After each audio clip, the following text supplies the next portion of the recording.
அனில் வந்து cocoa and sugar 3:2 ரேஷியோல mix பண்றது.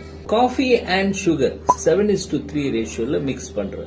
And ரெண்டு மிக்சரும் இந்த முதல் மிக்சர் அண்ட் ரெண்டாவது மிக்சரை 2:3 ரேஷியோல மிக்ஸ் பண்றது. இப்போ இதே அளவுக்கு அவர் பாலும் கலந்து போடுறாரு. வாவ்! அப்போ இந்த ஹோல் மிக்சர்ல எவ்வளவு சுகர் இருக்கும்? இது கேட்ல கேட்டிருக்காங்க, ஆன்சர் பண்ணுங்க. இப்போ மிக்சர் A 2 kgன்னு வச்சுக்காங்க, மிக்சர் B 3 kgன்னு வச்சுக்காங்க. இப்ப 2 kgல நீங்க கோகோ அண்ட் சுகர் 3:2னா இது வந்து 1.2 kg வரும், அது 0.0 kg, 8 kg சுகர் வரும். Correct? Now 3 kg of mixture B எடுங்க. அதுல வந்து உங்களுக்கு காஃபி 7 அண்ட் சுகர் 3. அப்ப காஃபி வந்து 2.1 kg வரும், சுகர் வந்து 0.9 kg வரும். இப்போ இந்த 2 kg 3 kg சேர்த்தா மொத்தம் 5 kg. இதுக்கு ஈக்குவல் அளவு பால் போடுறீங்க, அதுவும் 5 kg. அப்போ மொத்தம் உங்க